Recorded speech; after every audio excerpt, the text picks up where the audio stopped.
All right, we'll go ahead and get started here. Thank you all again for joining us today. My name is Krista Grenza. I'm with the grants team here, the Arts Commission. I'm joined by our other grants team members, Trinity Howell and Amanda McSwine, and also our wonderful Artist Development Director, Tanisha Brown, who oversees this grant category. This is, of course, our coaching call for our Emerging Artist Grant in program. Just to go over a few housekeeping items, we do ask that you keep yourself on mute throughout the presentation. We will be doing some screen sharing. But if you have any questions during the presentation, please feel free to drop them in the chat, and we will also be having time for Q&A at the end. Without further ado, I'm gonna just bring us to our website and just kind of, first we're gonna go over just navigation of how to review our guidelines, the basic overview of this grant category, and then a little bit more into details. So I'm going to share my screen.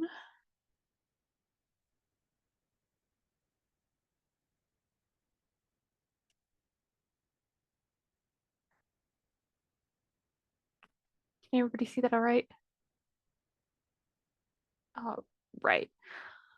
This, of course, is our lovely website on our grants page. When you click on this little tab here, grants, grant overview here, this will take you here, of course. And we are, of course, discussing our Emerging Artist Grant. So if you just want to click on this card and ever refer back to what the requirements are of this grant, what the application period is, what the grant period is, award amount, etc., you'll just need to click on this card here and it will take you to this wonderful web page.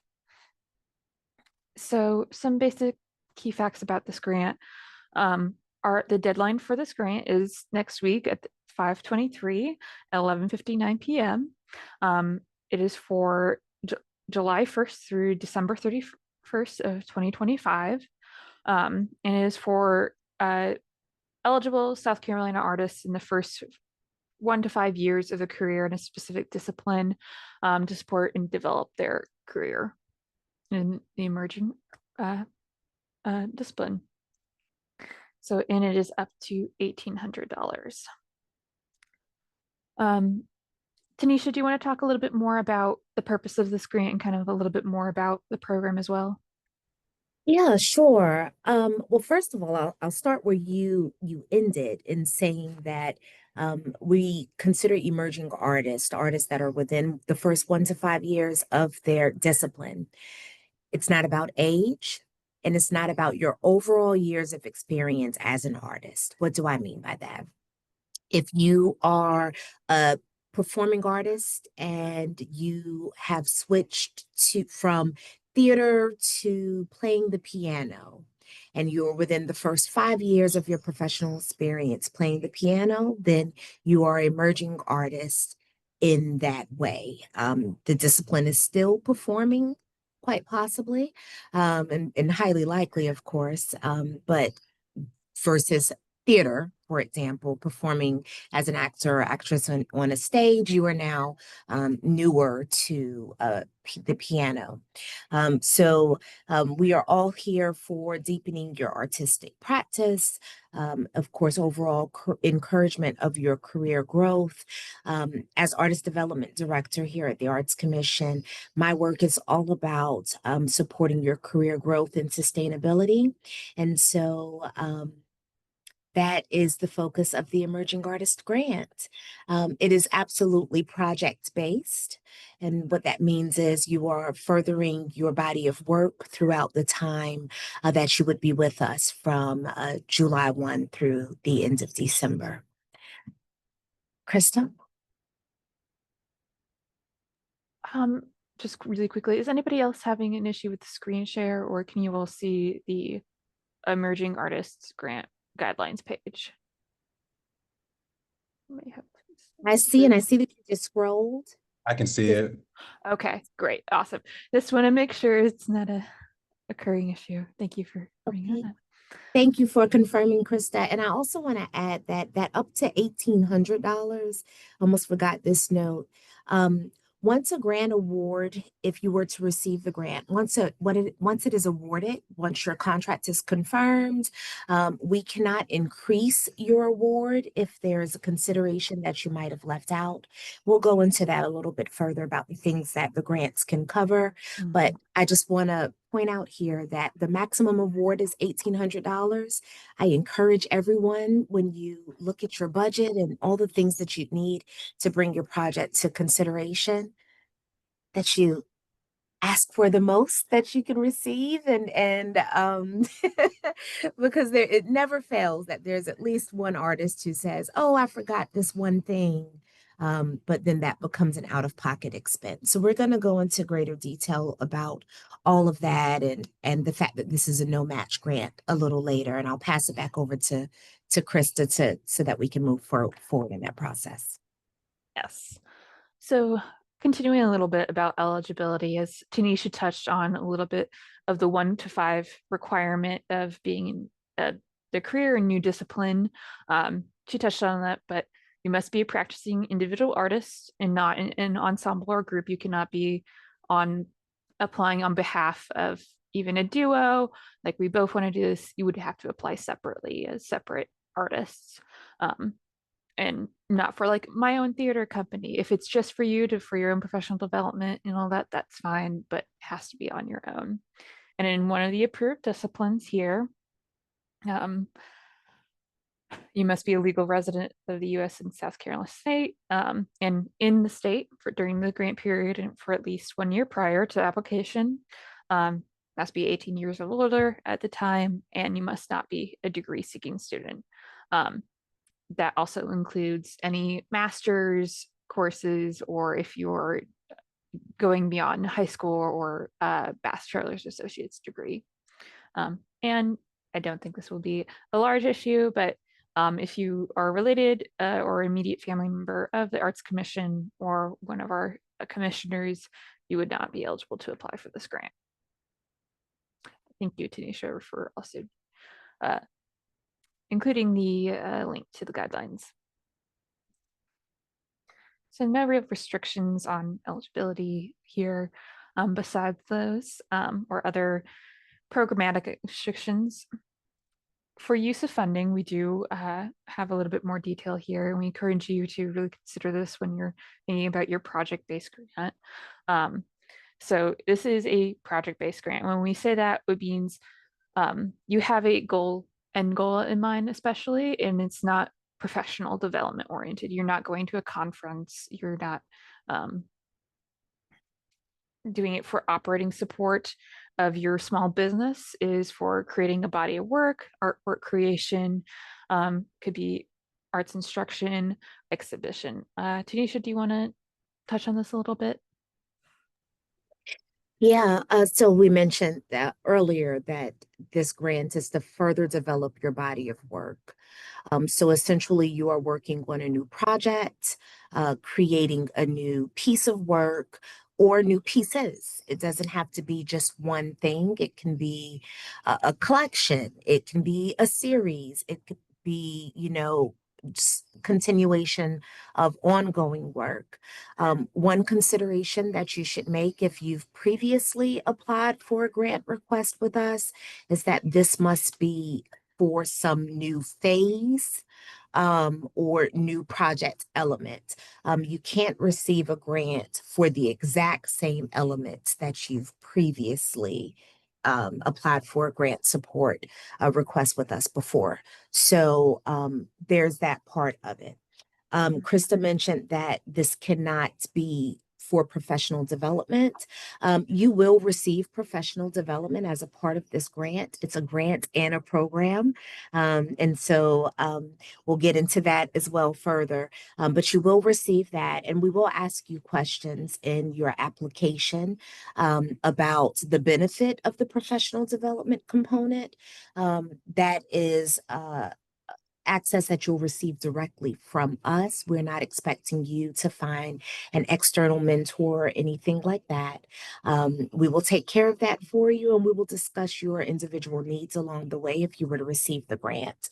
But ultimately, you'll want to make sure that your application focuses on whatever your project will be, whatever new thing you'll be creating.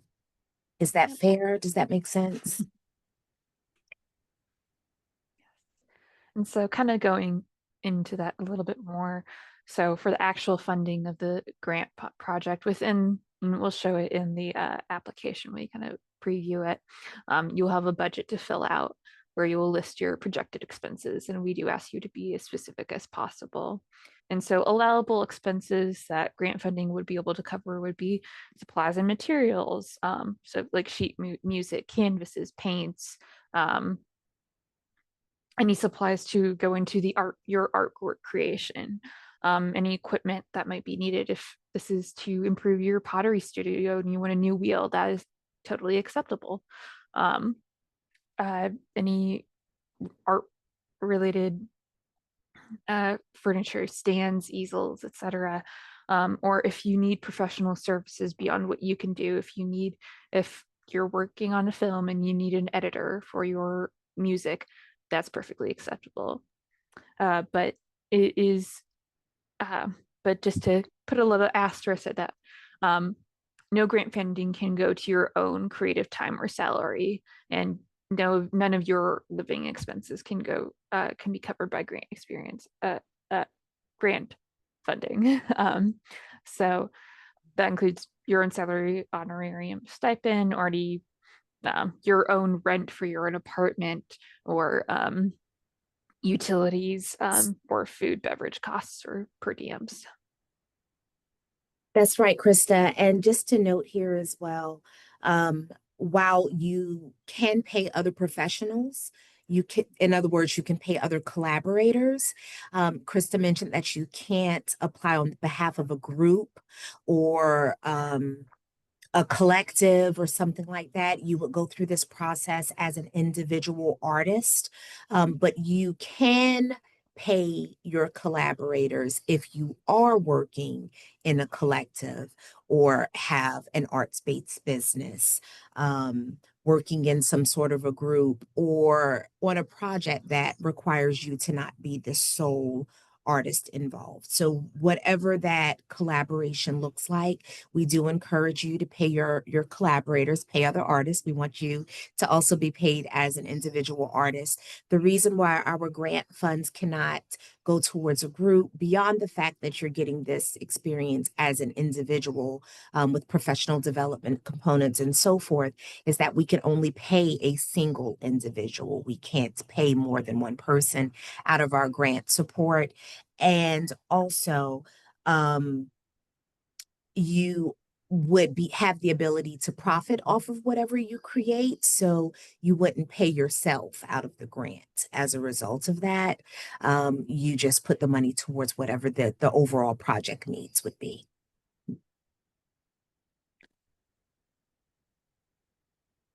Additional requirements of the grant. So an additional requirement grant is very heavily focused on the mentorship component of this program. You will be asked to complete and participate in 6 monthly cohort meetings with your fellow emerging artists in this program, and 5 one-on-one meetings with Tanisha, um, regarding your progress and everything, and to participate in a virtual professional development or learning activity via creative study. Um, this will be outlined in your contract about the specific dates if you are awarded during the grant period, and uh,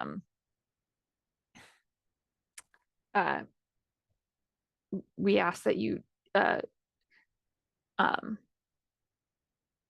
uh, lost my train of thought there. You must be getting messages or direct messages. Yes, I Sorry. have been, but yes, this is a heavy part of the requirement and a necessary requirement of the grant. Mhm. And we'll keep track of the messages in the chat and definitely be sure to Mhm. touch base with them as well towards the Um, end. Um, and so I will just go ahead and answer mm. Jules' question, which is, do you know how many artists will be selected for the Emerging Artist Grant? We can have up to 7 artists in an individual cohort. Um, regarding these deliverables, these three components on the screen that Krista has just addressed with the 6 monthly cohort meetings, the 5 individual meetings, and then participation in the professional development through creative study. Creative study has also recently combined with Springboard for the Arts. So I want to note that it'll be listed very likely as creative study, but it may be that if you receive the award during this 6 month period, you may find that it's rebranded or something like that. Ultimately, to explain what Creative Study is, it's an online self-paced learning tool that we have provided you free access to during the 6 months program. And then you will also have an additional 6 months of access beyond your grant term. It is self-paced. There are a slew of different topics and things of that nature for your edification and general arts-based business development. Um, it doesn't necessarily teach a skill when it comes to your discipline or practice, but it does teach business skills. It may touch on taxes. It may touch on intellectual property. It may touch on developing a practice when it comes to um, residencies and things of that nature. The majority of the offerings are pre-recorded and again self-paced, and on occasion they offer live sessions, which are not generally recorded. So you'll have access to this wonderful learning tool. And then we'll meet as a cohort over the course of 6 months. During that time period, you'll be learning about public art, you'll be learning about arts advocacy, you'll be learning about fellowships and residencies and other ways to further your career. Of course, you'll be in a cohort of up to 6 other individual artists across all disciplines and across the whole of the state. So we will be meeting virtually for all of these sessions, as well as for your convenience, even for the one-on-one sessions. And then for the one-on-one sessions, we have 5 instead of 6. That way, as you are creating your work through the end of November, we have a 6 month rolling, so it's every 6 months we do this again. I have to reallocate my mind for the July through December term. But you'll be creating through November, and just in case you were unable to address your creative study components, you would be able to do that in December before concluding all of the activities and submitting a final report. That's why the setup is established as it is. But during the one-on-one sessions, we'll be meeting to talk about what I call your now and your next. Your now is the goals that you might have connected to development of your project or things that you can accomplish within those 5 to 6 months. And then your next is what are your goals beyond this particular grant period? So that is essentially what the one-on-one sessions will be about. So it's going to be unique to each individual's. We'll be addressing your goals and individual needs. And then on occasion, you may find a need to consult with an additional mentor within your discipline. And we can certainly bring people within the state and as we see that being necessary for you. Thank you, Krista. Right. So the last few parts here of this first part of the guidelines section, the priority section, this is just where we list our priority opportunity initiative counties. So everybody across the state, no matter if even if you are in one of these counties or not, is eligible to apply for this grant. These are just counties we try to see more grant activity in. And if you are located in one of these counties, you will essentially receive a bonus point. If you do not or not in one of these counties, it will not affect your score when it goes to panel. It it does not negate from your score. It's only just a bonus point for people who are. Um, Deadline and grant period, similar to what's listed here, May 23rd, 2025. A good reminder is that while the application you have until 11:59 p.m., it does shut off at 11:59 p.m. at 00. So if there's a few seconds after it you will not be able to submit after that. So we encourage you not to wait until the last minute.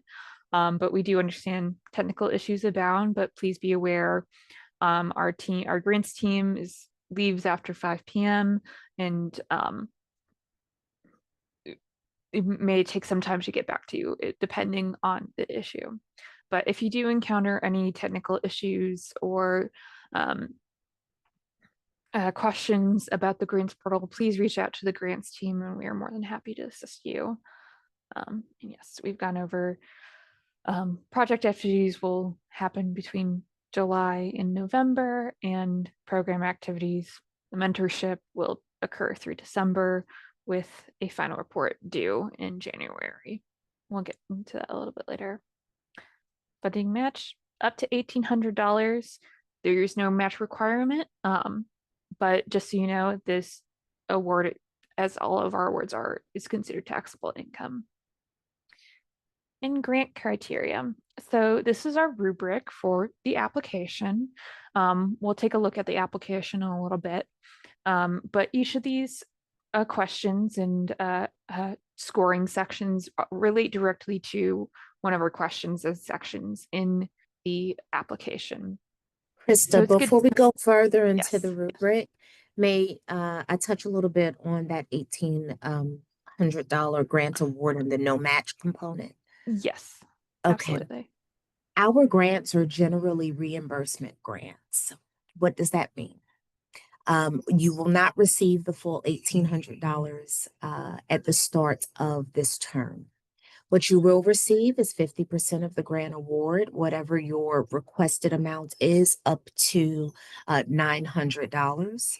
And then as the time progresses, you have the ability to request an additional payout or drawdown of funds as you accrue expenses that exceed that initial $900. Does that make sense? So we reimburse you along the way. In most cases, you will receive no more than 20% of the grant upfront, and then the remaining 80% at final report. The Emerging Artist Grant is set up a little differently. So as you accrue the extra expenses, you can touch base with our grants team and request a payout.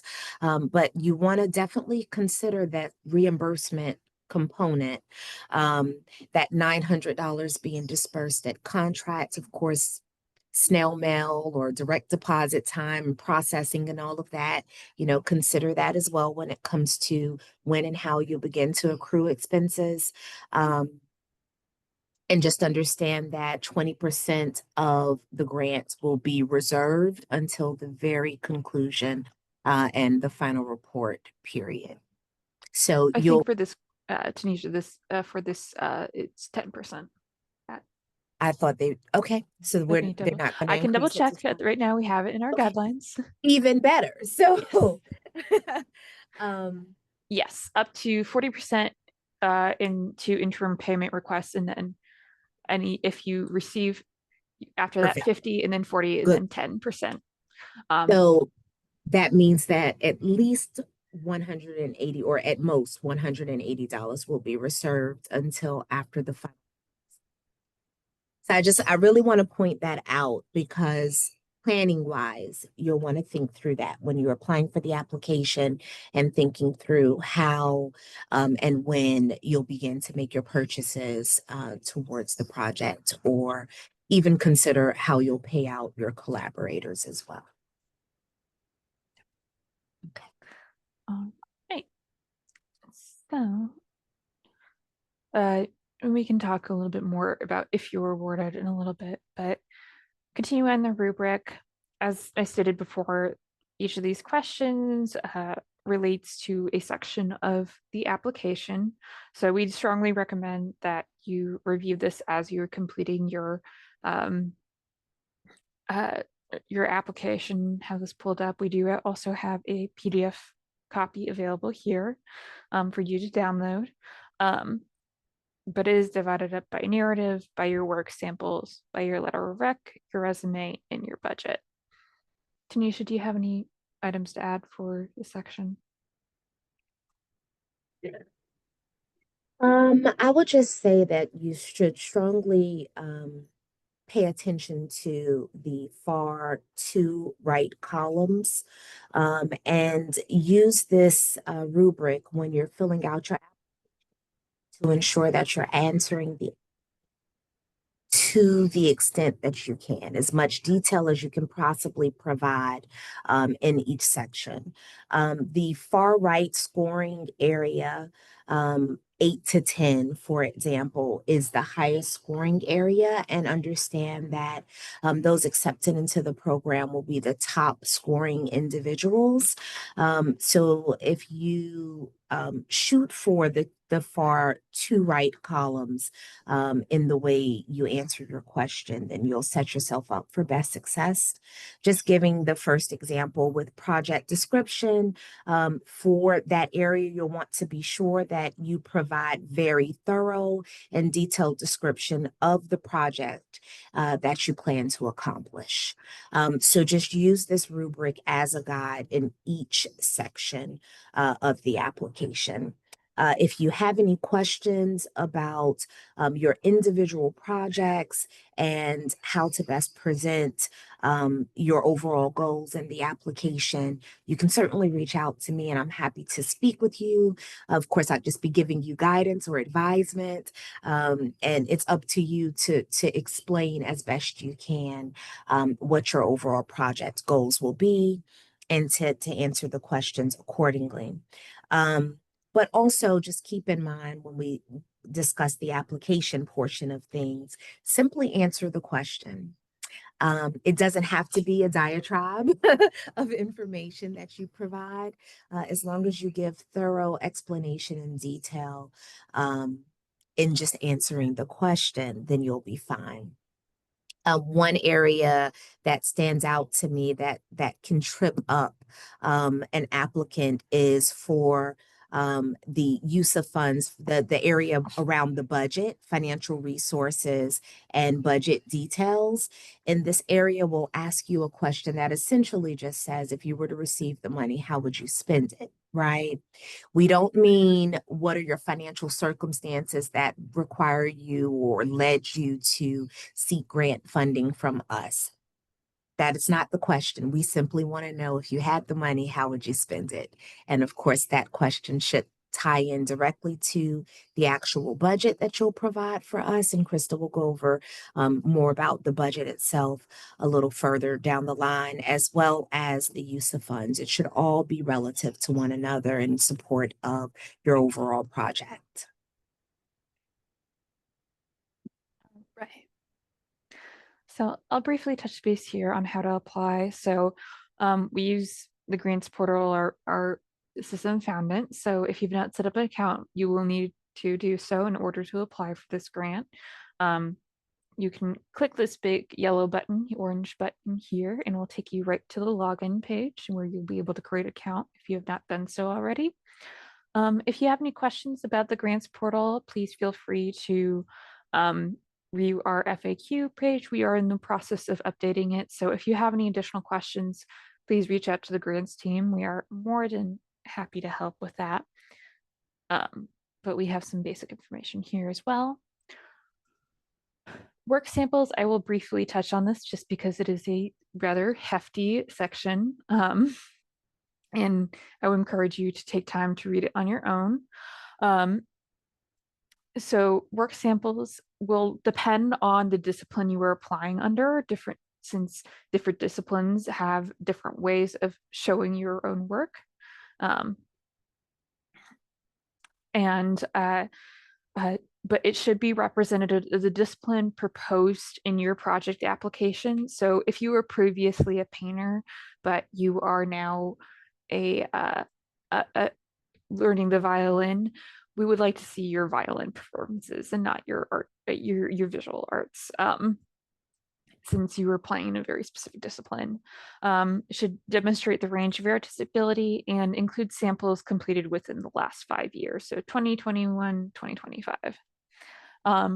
If you're adding a link, some of the sections, especially if you're including a video, especially for performance artists, or singing songwriters. If you're including a link, it must be public facing for those to have links. So meaning panelists and staff must be able to view the work without needing to create an account. So please avoid using any Spotify or other services that require an account to be made in order to listen or view your sample. It can be a YouTube, unlisted YouTube video, that's perfectly fine, SoundCloud, a Google Drive link, as long as the permissions are updated. And we will, um, once you submit your application, the grants team, we review it for completion. And if we can't access the link, we will let you know and ask for a replacement or an updated one. Um, your proposed grant support project must be maybe multidisciplinary. It might be you're a multidisciplinary artist. You're working both ceramics and textile arts, but you will need to choose the discipline that best submit uh, best overall shows your body of works for this project. Please provide the highest quality possible so we can view them and share them with our panelists. Um, if you need to create new electronic files or have any uh, issues uploading any PDFs, documents, etc., please let the grants team know. We are sometimes able to shrink some files or add them on or change the allowable file size. If you run into issues with that, please let us know. Um, and evaluators will not review additional material beyond the stated maximum amount, and that will depend on the discipline you will apply under. So we encourage you to please review the work sample guidelines just for the sake of time and my voice. We will not go through them individually here. But if you have any questions about how best to proceed in either uploading or showing your work to us, please let us know. I see a question from Robert. The work sample is part of the application. What does it mean by projectual sample applicate credits? I believe for that, for certain disciplines, Tanisha, I believe, if there are multiple people involved in the project, if especially it's media production, film production, such as that, please credit the people involved. Yes, yeah. So please let us know what your role was in that. If you were the producer, if you were the film editor, if you were the composer for the film, we would like to know your role specifically in that. So we have a little bit more detail. And so when panelists are viewing it, they know specifically what discipline and um, what your part was in it. That's right, Krista, you nailed it. And Yeah. I think that that covered your question for Robert. Yes, that is the case. We want to know specifically what your role was or roles, because of course sometimes you have more than one. And another requirement in this grant application is we ask you to provide a letter of recommendation, no more than 2 years old, and for you to upload your artist resume. So we really want in that resume to showcase what art-based activities you have been a part of, such as certification, workshops, exhibitions, performances, etc., and the dates associated with that. If you've had prior education within this discipline or other artistic disciplines, what that looks like, and to be formatted with the following requirements. So briefly before we view the application, um, after you apply, as stated before, the grants team, we will review the applications for completion. So we'll double check that no work samples are missing, that we can view all your uploads, that all the work samples are in the required date requirements, that your budget looks in order and all that. And we will reach out if we have any questions about clarification or needed follow-up um, before it is sent to panel. And once it is sent to panel, our panelists will review them. They'll be scoring against the rubric we showed you, so you will have the right framework to work on with your applications. Um, and after they have scored, we will take their recommendations to our board meeting, and award notification is expected to go out after our June board meeting this year. So it will be a little while before official notification goes out, but we just wanted to preface that with everything going on. So you have an idea of when to receive a notification from us about this application. And if you are awarded and receive a grant award, um, you will receive notifications and instructions about the contract packet to complete within our grants portal.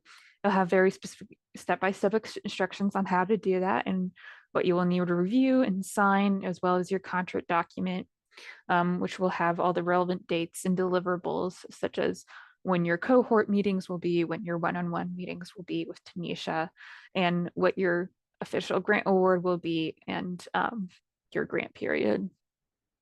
Um, and if you have any changes to your grant funded activities or planned expenses, you would need to write in advance to the grants team and to Tanisha to be processed for approval or denial.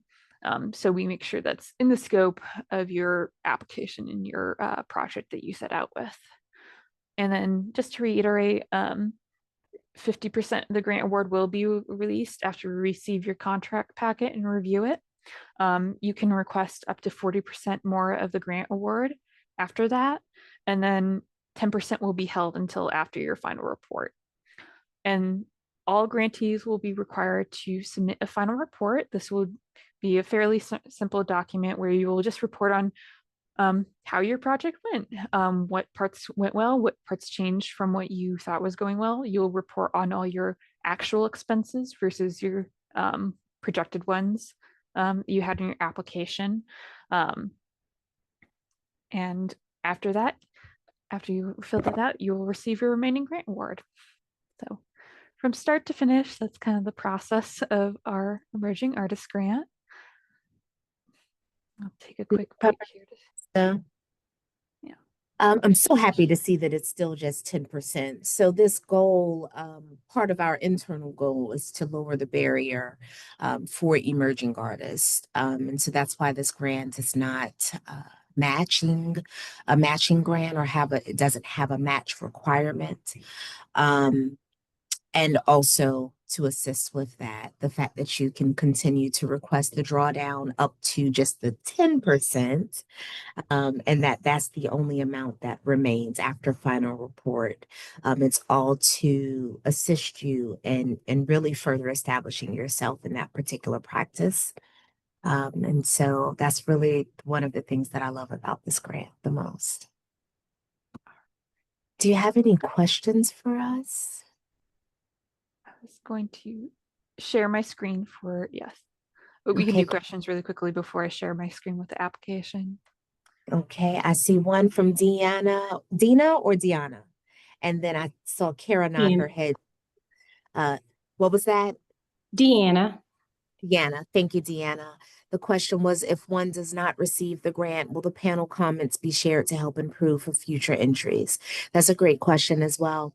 We don't provide the feedback automatically, but you can certainly request that information by reaching out directly to the grants team or to myself, and we will provide that information for you.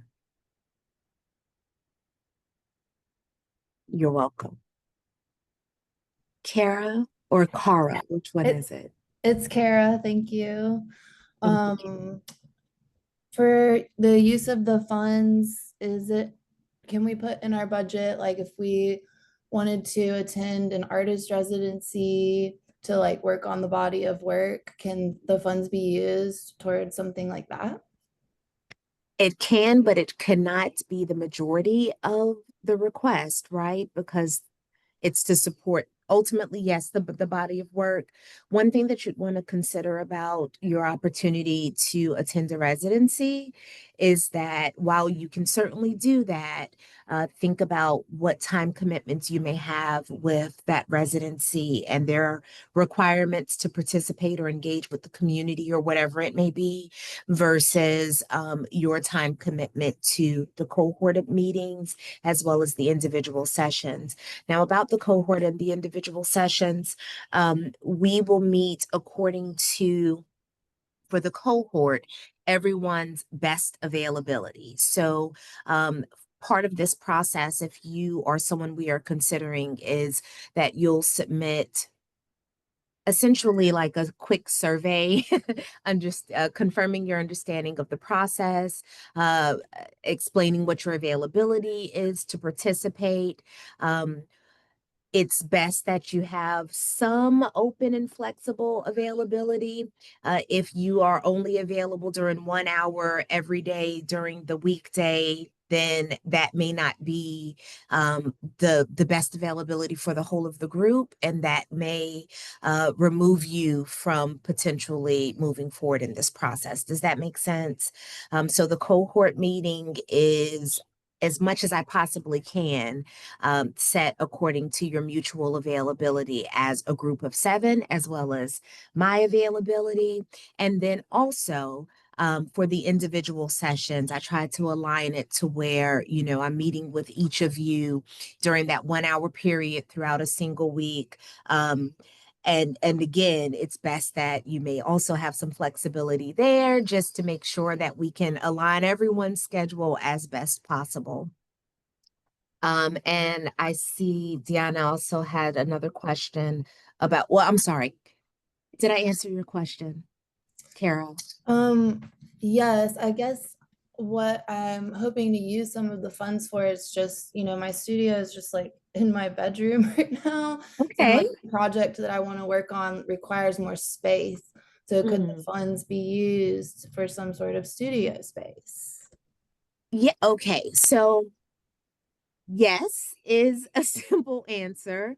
Again, just think through overall what the requirement towards space or residency as far as the amount of your budget is.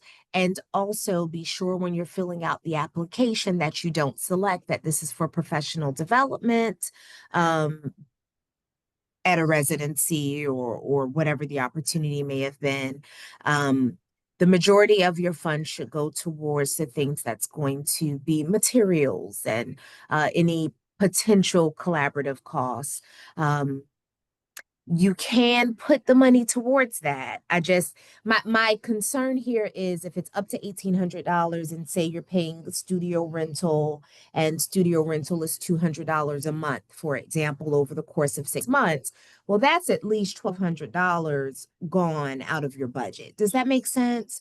So I'm not saying that it can't be done. I want each of you to look at your individual expenses and make that consideration, because ultimately these expenses are supposed to go towards material costs or whatever it is that's going to assist you in developing that body of work. But putting the majority of those funds towards a space that's going to allow you to develop your body of work isn't the best use of funds. It does that okay. All right. That's a tricky, there's a gray area there, and we can speak directly as well if you still have some question or need further clarification, or if you want to look at, show me what your potential budget is expected to be, and then we can go through that. But yes, that can be done, both for studio costs as well as a rental. Paying for a studio is not a problem. Paying for your home rent would be something that we wouldn't be able to support. And I know that wasn't your question, but I just wanted to make sure that everyone's clear if they heard us say that it can't go towards your personal expenses. A studio expense is not considered a personal expense in this case. And then, Yes, we've been answering some questions in the chat. So thank you. Deanna, Tanisha would be the best person to reach out about that, and that can be a separate email and conversation just for the sake of Yeah. time at this moment. Um, And then we will look at the budget spreadsheet in a moment, and then examples of an artist resume. If you Google artist resume, there are some great just pop-up examples of what to include and how that should be formatted, and we would encourage you to do so. But just for the sake of time, since we are kind of winding down in our hour here, I did want to share the application if you have not viewed it yet, if you've not started it yet in the portal, so you know what it looks like. Let me share my screen again.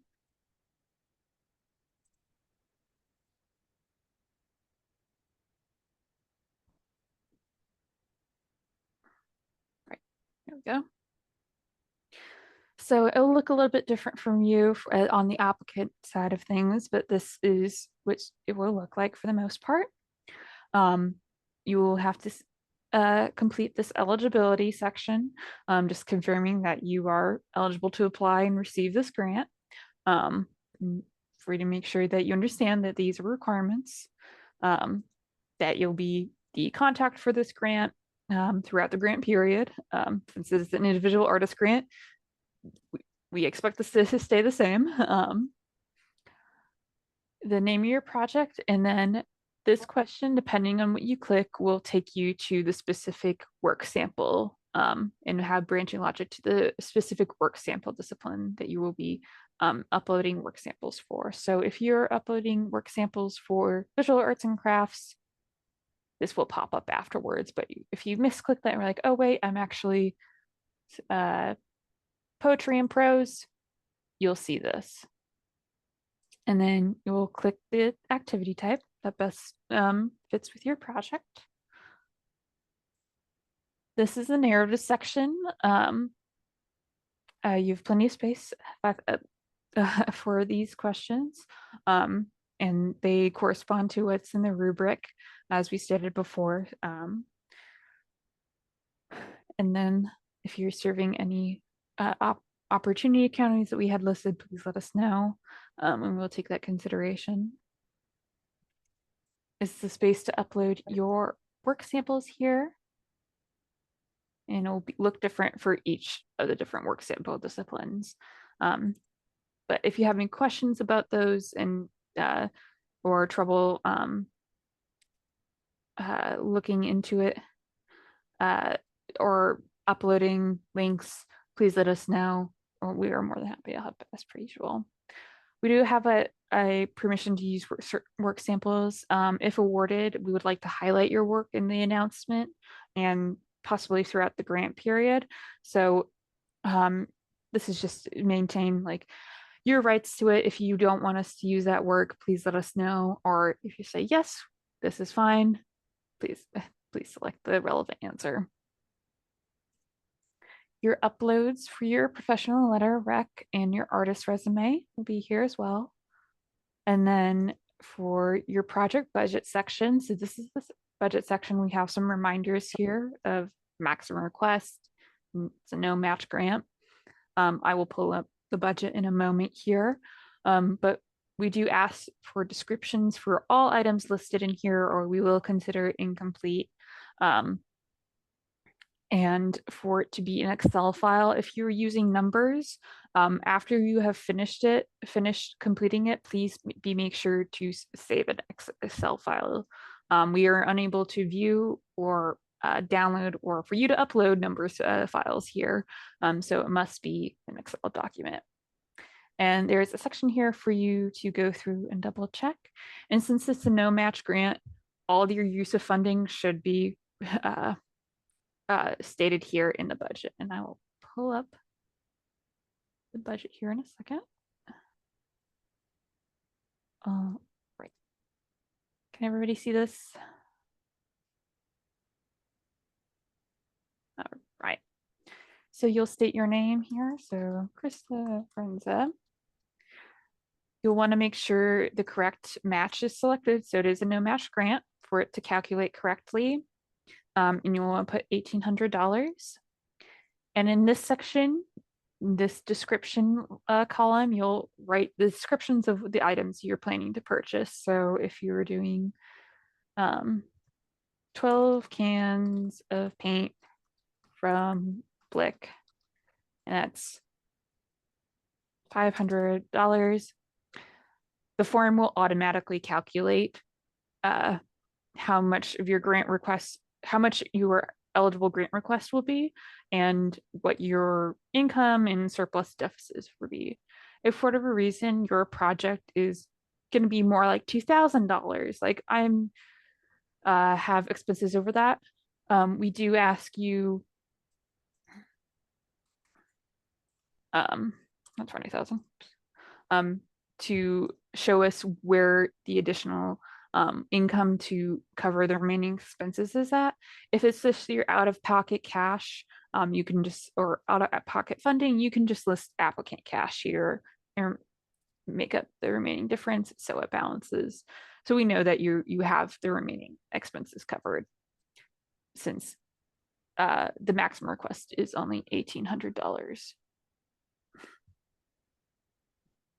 Any questions about the budget or the application?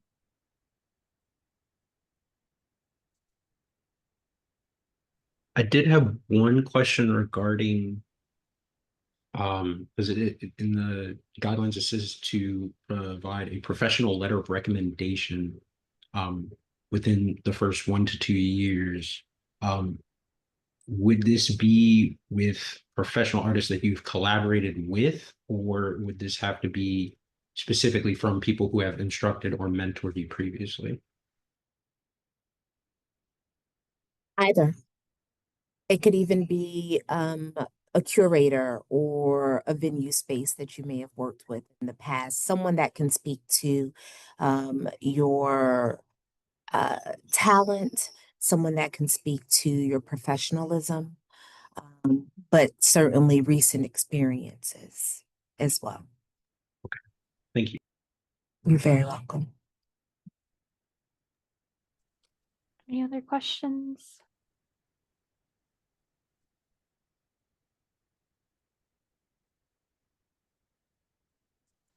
No scoring is based on rubric, but there are particulars make a project proposal stand out to the panel, or specific qualities or approaches tend to score the highest. I will let Tanisha weigh on this. She would be the best person.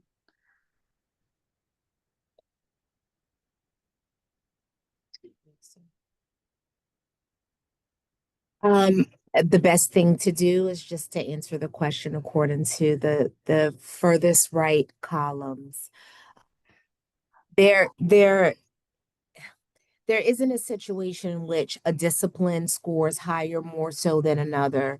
There isn't a situation where we are supporting projects maybe that might be focused on the state or anything like that. The panelists simply use the rubric and score according to where your application details land, and giving them as much information as they can about each individual section. And I say that you can still give great detail and be succinct. It's certainly about the individual person, right? And the way you best present your circumstances and your grant request. But our panelists are objective. They definitely understand the importance of removing any bias.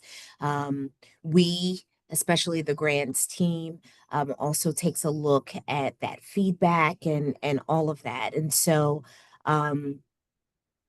yeah, I can't really tell you like, oh, if you do this, you'll stand out over someone else. That there really isn't a way for me to advise you when it comes to that.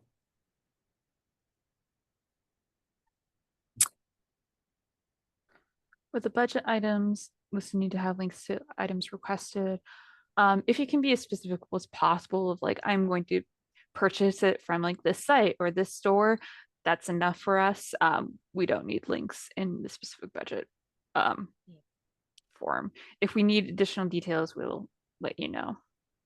But a consideration with that is when you're giving us the model information or you're giving us the site, if you find it cheaper elsewhere, or a better model for less money, then you're locked in, without reaching out to the grants team, you're locked into what you presented in your budget.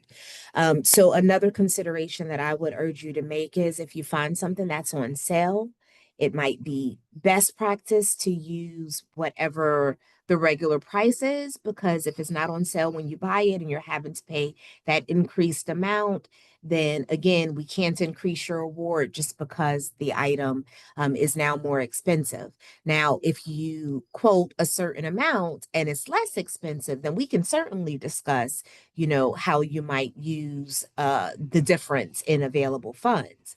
That's a different conversation. So you can be as descriptive as you'd like, but maybe also give yourself some grace at the same time, if that makes sense. So if you say you're buying it from Best Buy, but you have to get it from some art store instead, or vice versa, and can find it cheaper, then you'd want to give the update to the grants team about the circumstances. Thank you, Amanda. Amanda says that's a great point. Yeah. I just say consider the considerables as much as you possibly can. I know that's a very broad thing to say, but certainly do that. And I'll also add an example. We've had grant requests where maybe someone has said, this is a real example. I'm going to get these works framed, and they said, a large size, I don't know, whatever you imagine large to be, but the price of the frames was much less than was realistic.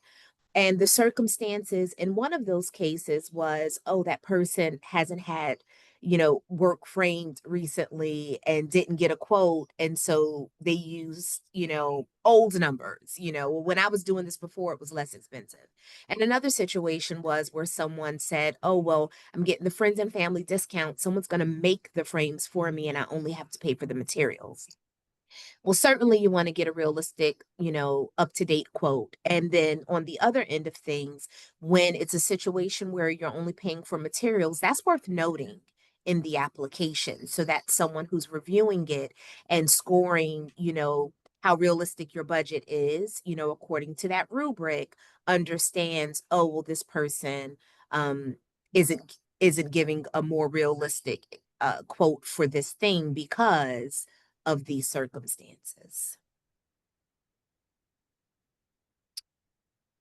Does that make sense? Yes. All right. We're kind of at time.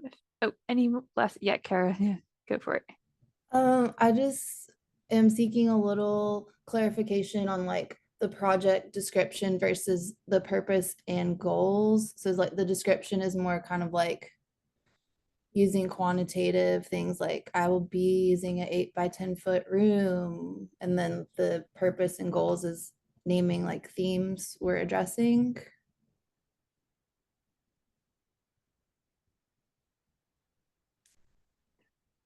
I think Size wouldn't matter unless it's in some way critical to the component of the project. When I say be as descriptive as you can, I'm saying, I want to create a series of 3 animated pieces of work. And they are short films of some sort, 3 to 5 minutes long each. That could be descriptive. Or you could just say, I'm looking to create a series and not tell us how long, because if you tell us how long, then we're expecting for your final work samples that it's actually 3 to 5 minutes long. 3 to 5 minutes can also be a grace period for you where you can fall right there at 3, but you could also go to 5. So it certainly depends on your circumstances. It certainly depends on your work. I don't want to say ethic, but what you can do, what you can churn out based on your circumstances. I'm a single, in this case, animator versus, and I'm an animator that's working collaboratively with someone else, and we can realistically bring this project to fruition based on the details that I've provided you within the next 5 months. Does that make sense? So you have 5 months of creating, even though we are meeting for 6 full months. You literally would have until the end of November to finish the project. So you want to consider that timeline as well. Kara, was that, I know that that may not have been in your discipline, but did that example give you some clarification on what it means to be descript? And then also understand that, of course, the rubric says, you know, if it's about your professional experience and it says that this person, what, let me see exactly what that section says, instead of just telling you generally. And I know we're coming up on time here as well. But I would just say answer it according to that furthest scoring column.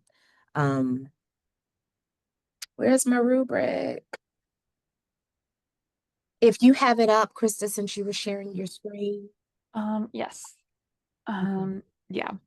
Thorough for like that project description, there's for thorough detailed description of what the project will accomplish. And then for purpose and goals, like your goals of the project are feasible.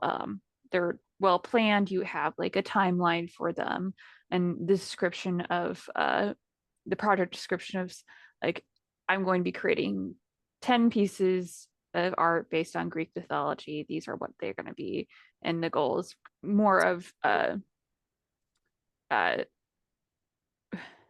little bit more in depth of like this is what the symbol is, da da da da da. What can you or like what? I'm so sorry. What why the project is more important to you, I think would be a little of that, and like if Tanisha, if that's accurate, of like, Yeah. yeah, like why are you doing the description is the what, the goals and purpose is the why. Why are you doing this project? There we go. Might. I have a 2 o'clock that I'm running a little behind All for. right. I've dropped my contact information for my email. That's going to be the best means to communicate with me, everyone. Unfortunately, my schedule is jam-packed for next week. So the best means would be to email me and email me as soon as you possibly can. Take a look at the application. Go ahead and start it. And as questions come up, you can certainly feel free to reach out to us, okay? I'll go. Krista, thank you all for wrapping up. I'm so sorry I have to jet. All right. Thank you so much, Tanisha. We Bye-bye. really appreciate it. Um, but yes, if you have any additional questions, we are at time today. Thank you so much for joining us and taking time to be here with us today. We hope this clarified some items and that you're prepared to start or continue your applications. If you have any questions, please reach out to the grants team or to Tanisha. We're excited to see your applications and we hope you have a great rest of your day. Thank you so much. You too.